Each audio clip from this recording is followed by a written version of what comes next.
My twin ruined my life to fund her lifestyle, so I unmasked her in front of the whole family and took my revenge with receipts. How could you bring this shame on our family, Emma? My dad thundered, his voice filling every corner of the kitchen. He stood at the head of the table, his face lined with disappointment and fury. Eliza leaned casually against the counter, arms folded, her lips pressed into a thin line as she watched the scene unfold. I sat there, stunned, my heart racing, the weight of their judgment suffocating me. My name is Emma Morgan. I'm 26 years old, and tonight my world is unraveling. My father, the only parent I have left, looked at me as though I was a stranger. Eliza, my twin sister, the one who always managed to come out on top, didn't even try to defend me. Now, accused of something I didn't do, I realized I was completely alone. It all started when court orders arrived at my father's house, each one more alarming than the last. They claimed I had defaulted on multiple loans, accounts I had no memory of opening. In the past weeks, I had received some weird calls talking about loans that I was supposed to repay. I dismissed them as scam calls, but the accusations were official, and the weight of the legal threats hung over me like a storm cloud. That's when everything truly fell apart. "I didn't do it, Dad," I said, my voice shaking but firm. "I don't know how this happened, but it wasn't me."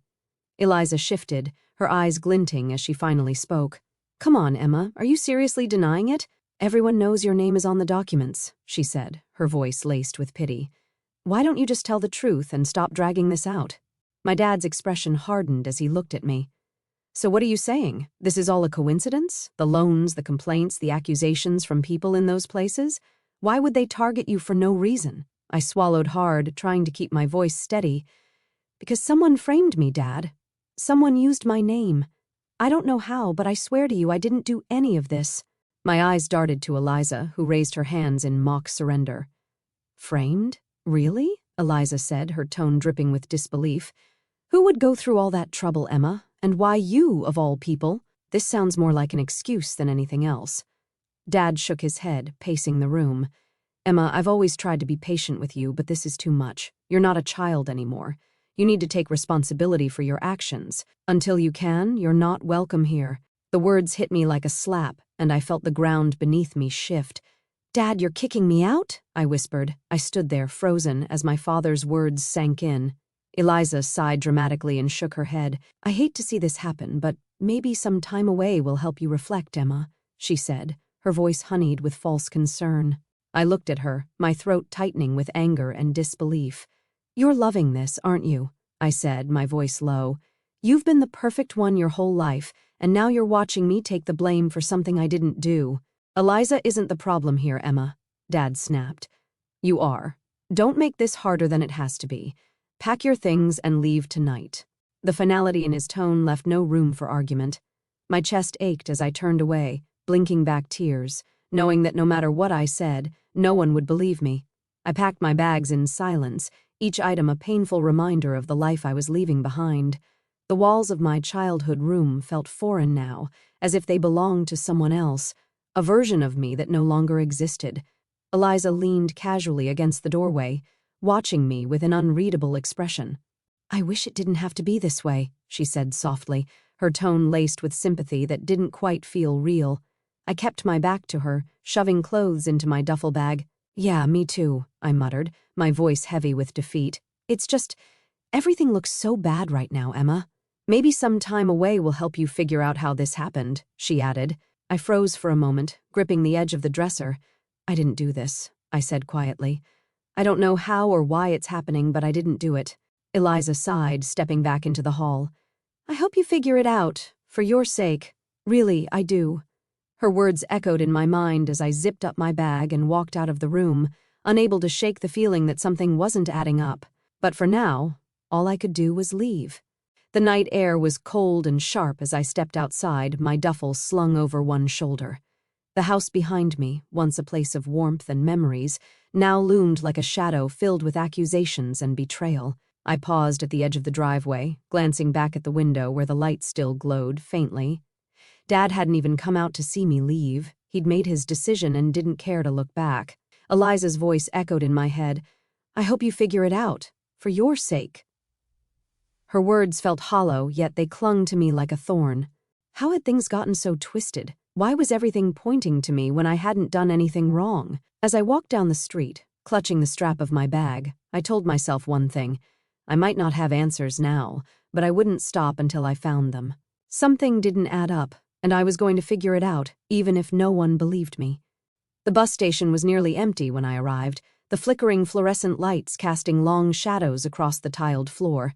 I bought a one-way ticket to the nearest city, my fingers trembling as I handed over the cash. The clerk barely looked at me, sliding the ticket across the counter without a word. I found a seat in the corner, away from the few scattered passengers. The reality of it all began to sink in as I stared at the crumpled ticket in my hand. I was alone now, no home, no family to fall back on. My mind raced with questions I couldn't answer. How could everything fall apart so quickly? Who would go to such lengths to frame me, and why? The engine of an approaching bus rumbled in the distance, pulling me from my thoughts. As the vehicle rolled to a stop, I tightened my grip on my bag and stood.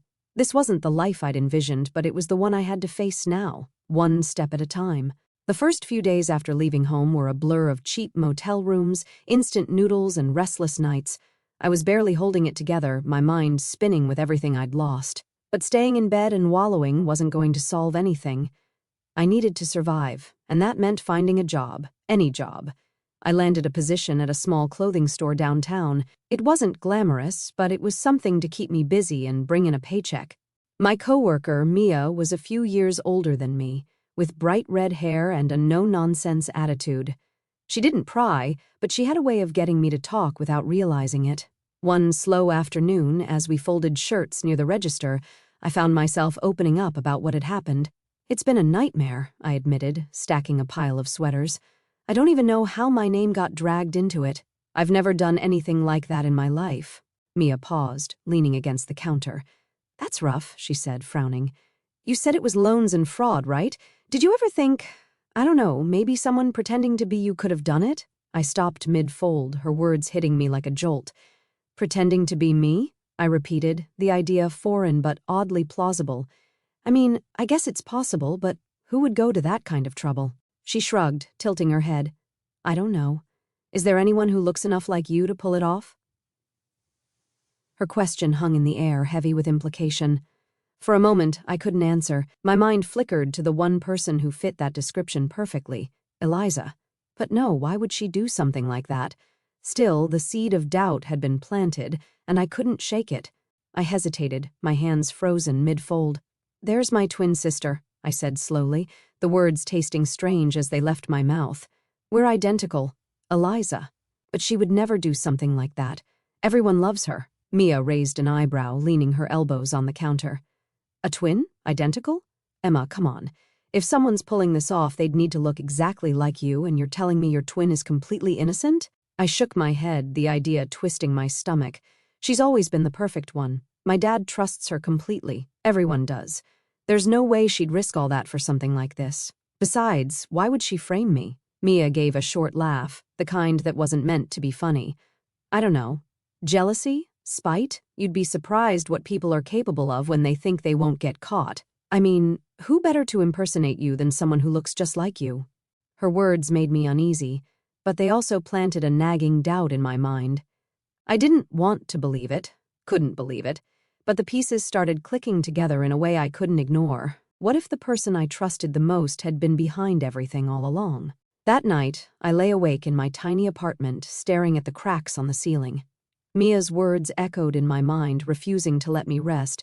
Who better to impersonate you than someone who looks just like you? Eliza had always been the center of attention, the one who could talk her way out of anything. And me? I was the quiet one, the easy target. But could she really do something so cruel? I pulled out my phone, scrolling through old photos. There we were, Eliza and me, side by side, practically mirror images. I remembered how she used to joke about how easy it would be to trick people. Back then, it seemed harmless, just her being playful. But now, it felt like those jokes were hiding something darker. As much as I didn't want to admit it, a part of me couldn't shake the possibility. If it was Eliza, she'd gone to great lengths to make sure I took the fall. And if that was true, I needed proof. I couldn't confront her or anyone else without evidence. This wasn't just about clearing my name anymore, it was about finding the truth, no matter how much it hurt. The next morning, I made a decision. I wouldn't call my dad or Eliza, not yet. If there was even a chance Mia was right, confronting them without proof would only make things worse. Instead, I'd focus on finding answers. At work, I told Mia I wanted to look into it, unsure how she'd react. To my surprise, she grinned and clapped her hands together. Finally, I was wondering if you'd decide to fight back. Let me help, she said, her enthusiasm catching me off guard. You don't have to get involved, I said nervously, twisting a hanger in my hand. Don't be ridiculous. I live for this kind of stuff, Mia replied with a wink. Besides, 2 heads are better than 1, right? Let's start with the basics. Where did these fraud claims come from? Do you have any paperwork or details? I nodded, pulling a folder from my bag. I'd managed to keep copies of the notices that had been sent to my dad's house. Mia scanned through them, her eyes narrowing as she flipped the pages. Most of these are linked to loans and accounts, she said, tapping the papers with her finger. We should check where these were opened. Maybe there's a trail we can follow. For the first time in weeks, I felt a glimmer of hope. Mia's determination gave me strength, and together we began piecing together the puzzle. If Eliza or anyone else was behind this, we'd find out, one way or another. It all started when court orders began arriving at my father's house, each one more alarming than the last. They claimed I had defaulted on multiple loans, accounts I had no memory of opening. The accusations were official, and the weight of the legal threats hung over me like a storm cloud. Over the next few days, Mia and I worked tirelessly during our lunch breaks and after shifts. We sat at her tiny kitchen table, combing through the paperwork and trying to track the accounts. She had a knack for details, noticing things I'd overlooked, like slight variations in handwriting and the locations where the accounts were opened. Look at this, she said one afternoon, sliding a document toward me. The signature here doesn't match yours exactly. It's close, but not identical. And all of these accounts? They were opened in the next city over. I stared at the paper, my heart pounding. Eliza was in that city a couple of years ago. She said it was for a volunteer project. I paused, the words catching in my throat. Mia leaned back in her chair, her expression serious. It's starting to look like someone used your name while they were there. And if she was the one spending time in that city, well... She let the sentence hang, the implication heavy. I swallowed hard. I don't want to jump to conclusions, but it's starting to feel like all the roads lead to her. Mia nodded. We'll need more. If she really did this, there'll be a bigger trail. Let's check for any transactions or other records linked to these accounts. Her confidence gave me the push I needed. I wasn't ready to accuse Eliza outright, but the pieces were falling into place. I could feel it. We were getting closer to the truth. The first place on the list was a small credit union on the edge of town. Mia and I stepped inside, the faint smell of paper and stale coffee lingering in the air. A young woman behind the counter glanced up and smiled. "Welcome back," she chirped. I froze. "Excuse me?" The woman's smile faltered slightly, but she recovered quickly. "Oh, sorry, I thought you'd been in here before. You look so familiar." Mia shot me a quick look but said nothing. I forced a smile and approached the counter. "Actually, I'm here about a loan that was opened in my name. I need to understand the details." The woman nodded, typing something into her computer. As her eyes scanned the screen, she frowned slightly. "Yes, I see the account. It was opened 2 years ago. You provided the documents in person, so we'll just need to verify a few details." "In person?" I repeated, my voice shaking. "Yes," she said slowly, her gaze darting between me and the screen. "You brought your ID and signed the forms here in the branch." She hesitated, then added, "It was during a quiet afternoon. I remember because we chatted briefly about how warm it was for that time of year." Mia leaned casually against the counter, her expression calm but her eyes sharp. "Is there any chance you could pull up a copy of those documents? We'd like to check everything carefully." The employee hesitated. "I can't let you take them, but I can show you the scans in the system." She turned the monitor slightly, and there it was, my name, my signature, and my face. Except it wasn't my face, not exactly. Mia stepped closer, her voice low. "Emma, that's your sister, isn't it?" My stomach dropped. The face on the screen was identical to mine, but with subtle differences I couldn't deny. It was Eliza. My hands trembled as the truth I'd been avoiding stared back at me. We visited 2 more locations that day, each experience eerily similar. At every bank or loan office, the employees acted like they knew me, greeting me with familiarity or referencing conversations I'd never had. At one office, a middle-aged man behind the desk even chuckled. "Back again? Didn't think we'd see you so soon." he said, shuffling through papers on his desk. I forced a polite smile, my stomach twisting. Actually, I'm here about some discrepancies with an account opened in my name, I said carefully. His smile faded slightly, and he glanced up at me. You're saying there's an issue? But you provided all the documentation yourself when you were here last month. Mia leaned forward, her tone casual but firm. Was there any ID involved? Maybe you still have it on file? The man frowned but nodded. Of course. Let me pull up the account. When the documents appeared on his screen, my heart sank. The face staring back at me from the ID was unmistakable. Eliza's face wearing my name. My stomach churned as realization hit me like a freight train. It was Eliza, all along. The face on the ID, the signature on the forms, the confident way she'd carried out the scams. It was her. My twin sister, my own flesh and blood, had used our identical looks to steal my name, my identity, and leave me to bear the fallout. I stared at the screen in disbelief, my chest tightening with a mix of betrayal and rage. Mia placed a steadying hand on my shoulder, her expression a mix of sympathy and quiet fury. She's been setting you up from the start, Mia said softly, her words cutting through the silence like a blade. I wanted to scream, to cry, to storm out of the room and demand answers from Eliza, but all I could do was sit there, frozen, as the full weight of what she'd done crashed down on me. My own sister had framed me, and my father had believed her without question. As we left the office, my mind raced, piecing together everything I had ignored or brushed off over the past year. Eliza's sudden obsession with high-end fashion, the designer handbags, the tailored coats, the expensive jewelry she'd flaunted at family dinners. I'd asked her once how she could afford it all, and she'd laughed it off, saying, "Oh, just a little treat for myself. You know, I've been saving up." At the time, I believed her. Why wouldn't I? She was always the one who had everything figured out. But now, those memories took on a sinister edge. The way she'd avoided specifics, the extravagant purchases that didn't match her modest job, the smug look she'd get whenever I questioned her success. It all made sense. She hadn't been saving up. She'd been using my name to fund her lavish lifestyle, leaving me to face the consequences. The next day, I met with a lawyer named David Cole, a calm, middle-aged man with a sharp gaze that seemed to see through every word. His office was modest but orderly, with files stacked neatly on his desk and a faint scent of coffee lingering in the air. "I've been notified that I defaulted on multiple loans," I explained, my voice steady despite the nerves bubbling under the surface. "I didn't mean for this to happen, but I need to understand the legal implications if I don't pay. Or if I do." David leaned back in his chair, clasping his hands. "If you pay off the defaulted loans, it won't erase the records of the defaults, but it can prevent further legal action, like lawsuits or wage garnishments. However, your credit history will still show the defaults unless the lenders agree to remove them, which isn't guaranteed." I nodded, digesting the information. "And if I don't pay?" "That's a different matter," he said. "The lenders could escalate to lawsuits to recover the funds. If they win, they could seek judgments against you, which might include seizing assets or garnishing wages. It could also hurt your ability to secure credit or loans in the future." His explanation was clear, but it left a sinking feeling in my stomach. Would paying them off at least help clear my name, even if the defaults stay on record? David tilted his head, considering. "It could show good faith that you're taking responsibility and trying to resolve the issue, but clearing your name entirely would require addressing how the loans came about in the first place. If there's any question of identity theft or fraud, that would need to be investigated." I nodded, my heart pounding. I wasn't ready to bring up Eliza or the possibility of fraud, not yet.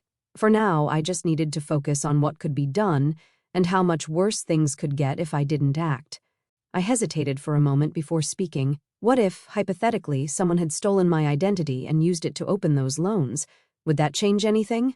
David leaned forward, his sharp gaze narrowing slightly. "If your identity was stolen, that's a serious matter. You wouldn't be legally responsible for the loans, but you'd need to provide evidence to prove you weren't the one who opened them. That typically involves filing a police report, notifying the lenders, and disputing the accounts with the credit bureaus." "And what happens if I can't prove it wasn't me?" I asked, my voice barely above a whisper.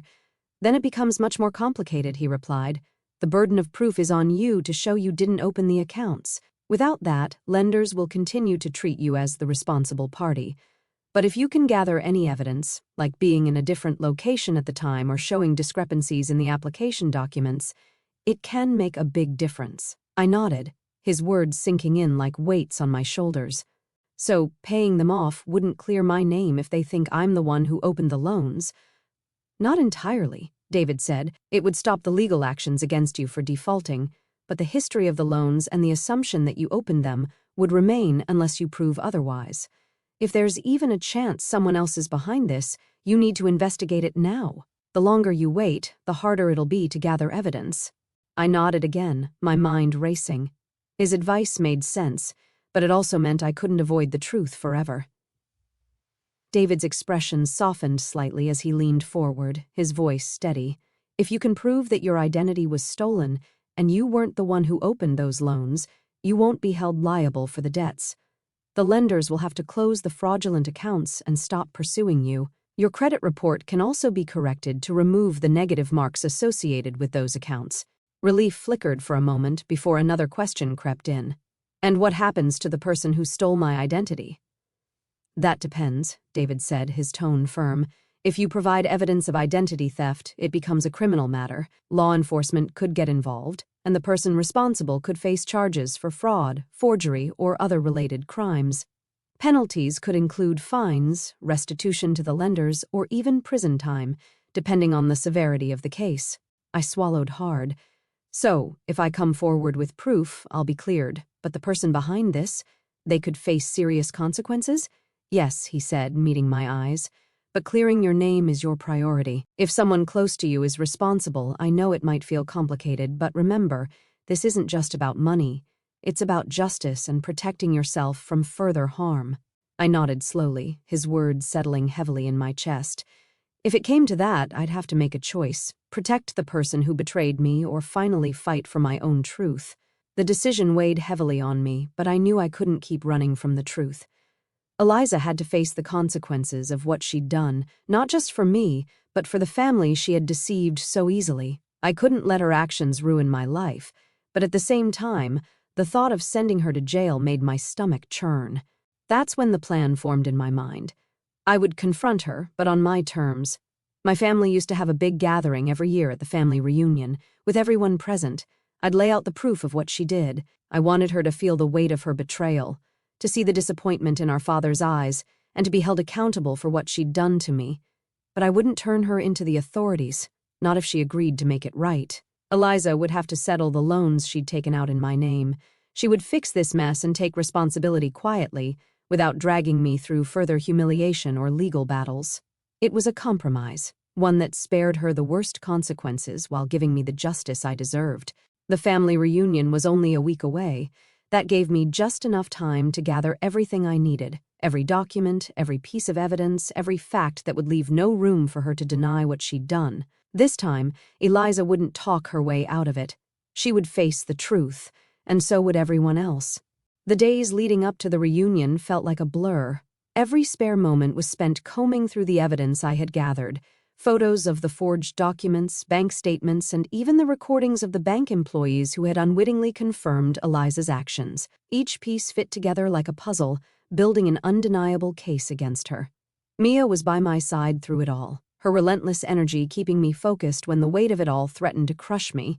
"You've got this, Emma," she said as I packed the files into a neat folder the night before the reunion.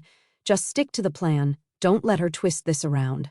I nodded, my hands trembling slightly as I zipped the folder shut. "She's been doing this for so long, Mia. What if no one believes me? What if Dad sides with her again?" Mia placed a reassuring hand on my shoulder. "This time, you're not just speaking your truth, you're showing it. They can't argue with facts, Emma. You've done everything you can. Now, it's time to let the truth do the rest." Her words stayed with me as I went to bed that night, my nerves tangled with anticipation. Tomorrow, everything would change, one way or another. The moment I stepped through the door, a wave of cold stares hit me like a slap to the face. Conversations halted mid-sentence, heads turned, and I felt the weight of 50 pairs of judgmental eyes boring into me. My heart pounded, but I straightened my shoulders and walked further into the room, refusing to let their disgust break me. Whispers followed me as I passed. "Can you believe she had the nerve to show up after everything she's done? Unbelievable. I heard she's being taken to court. The room was packed with relatives I hadn't seen in years, filling the space. My dad stood near the fireplace talking to Uncle Richard, but when he saw me, his face darkened. Eliza, ever the actress, stood near the buffet table, surrounded by a group of cousins who hung on her every word. She glanced at me, her eyes narrowing slightly, but her expression quickly shifted into one of practiced pity. "Emma!" Dad called, his voice clipped and cold. "I'm surprised you even showed up." I forced a polite smile and held my ground. "Of course I showed up. It's a family reunion, isn't it?" The tension was thick enough to cut with a knife. Eliza sauntered over, a drink in her hand, her voice dripping with condescension. "It's brave of you to come here after everything that's been going on," she said sweetly. "I know things have been difficult for you lately." I clenched my fists at my sides, my folder tucked securely under my arm. "You have no idea, Eliza, but that's why I'm here. I have something to say, and I think everyone here deserves to hear it." The room went silent as her smirk faltered slightly, replaced by a flicker of unease. This time, I wasn't going to let her control the narrative. This time, the truth would speak for itself. I stepped forward, my heart pounding so loudly I could barely hear myself think. The room fell into an uneasy hush, all eyes glued to me. I could see the disbelief, the anger, the pity in their faces, but I focused on Eliza. Her smug confidence was still there, but I noticed the faintest flicker of tension in her eyes. She knew something was coming. I began, my voice steady despite the adrenaline coursing through me. "I know many of you have heard things about me recently, things that make me look like a liar and a thief. I've been accused of defaulting on loans I never took and ruining the family's reputation. It's hurt me deeply to think that so many of you believe I could do something like that." I paused, scanning the room, letting the silence settle. Eliza shifted slightly, her smile thinning. "But I didn't come here to plead my innocence with words alone. I came here with proof." I pulled the folder from under my arm and held it up. "Everything I'm about to show you is documented and verifiable.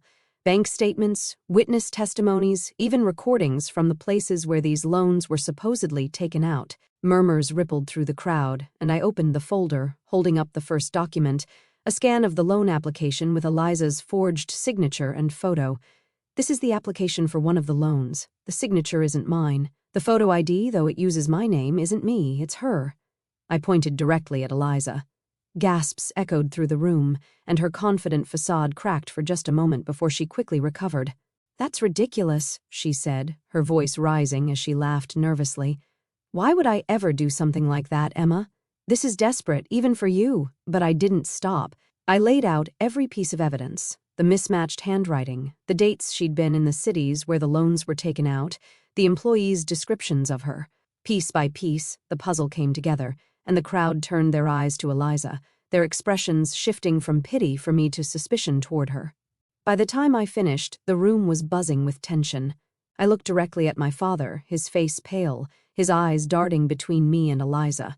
"Dad," I said, my voice softer now, "I know you don't want to believe this, but the truth is right here. She used my name, my identity, to fund her lifestyle, and I've been left to pick up the pieces."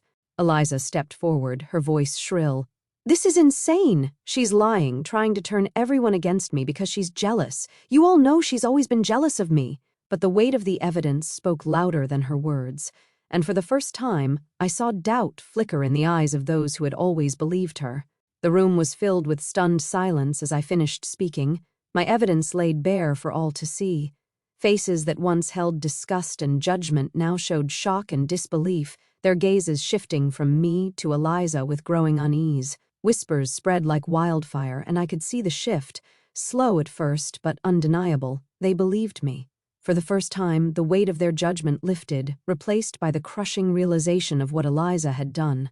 Eliza's face twisted with anger as the whispers grew louder, the weight of the evidence pressing down on her. "This is ridiculous," she snapped, her voice sharp and trembling. "I don't have to stand here and listen to these lies." She shoved past the crowd, her heels clicking furiously against the floor as she stormed toward the door. "You're all pathetic for believing her," she shouted over her shoulder before disappearing into the night, leaving the room in stunned silence. As soon as the door slammed shut behind Eliza, the room erupted into a mix of murmurs and hesitant apologies. A few relatives approached me, their voices soft, laden with guilt. "I'm so sorry, Emma," one cousin said, her eyes welling with tears. "We had no idea. but I couldn't stay to listen. My heart raced as I turned and followed Eliza, pushing past the crowd. I needed to confront her alone. "Emma, wait!" my dad's voice called after me. I hesitated for a moment, then kept going. I heard his footsteps behind me as I stepped into the cool night air, scanning the parking lot for Eliza. There she was, fumbling with her car keys, her hands shaking as she tried to unlock the door. "Eliza!" I shouted, my voice echoing in the quiet lot. She froze, then turned to face me, her expression a mix of fury and panic. My dad caught up, his breath ragged, and looked between the two of us, confusion and anger etched on his face. "What the hell is going on here?" he demanded, his voice breaking the tense silence. I stepped forward, my eyes locked on Eliza. "You're not running away from this. We need to talk, right now." Eliza's eyes darted between me and our dad, her panic barely concealed beneath her defiant glare. She crossed her arms, leaning against the car as if she could shield herself from what was coming. "Admit it, Eliza," I said, my voice steady but firm. "Tell Dad the truth about what you did, or I'll have no choice but to take this to the authorities." Her jaw tightened, and for a moment I thought she might lash out, but the weight of the situation was pressing down on her, and she knew it. "Eliza," Dad said, his voice shaking, filled with anger and desperation, "is what Emma's saying true? Did you really do this?" Eliza scoffed, rolling her eyes.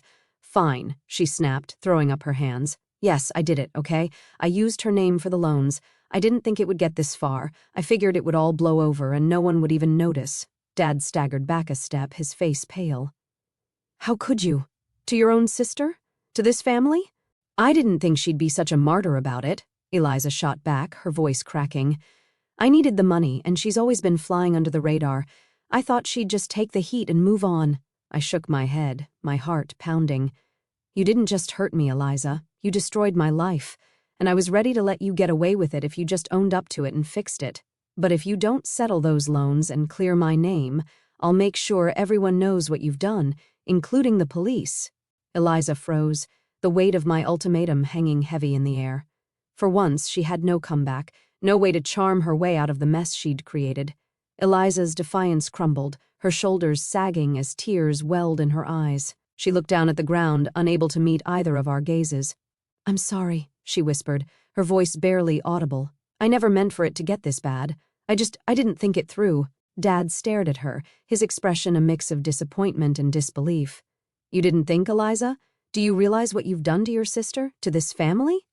She wiped at her eyes, shaking her head. "I'll fix it," she said quickly, her voice trembling. "I'll pay back everything. I'll settle the loans. I'll clear Emma's name. I swear I'll do whatever it takes to make this right." I watched her carefully, searching for any hint of manipulation. But for the first time, Eliza looked genuinely ashamed. "You better mean that," I said, my voice firm but quieter now, "because if you don't, I won't hesitate to take the next step. This is your last chance, Eliza." She nodded frantically. "I do. I'll do it, Emma. I promise." Over the next few weeks, Eliza kept her word. She contacted the banks, paid off the defaulted loans, and provided statements clearing me of any involvement. It wasn't an easy process, and it didn't erase the damage overnight, but step by step, my name was restored. While I couldn't forget what she'd done, I felt a sense of closure. In the end, justice was served, not through revenge, but through accountability. Eliza's actions left scars, but they also gave me the strength to stand up for myself and reclaim my life. My family began to see me for who I truly was, not the person they had unfairly judged. Though trust with Eliza would take time, I found peace in knowing I had finally stepped out of her shadow and into my own light.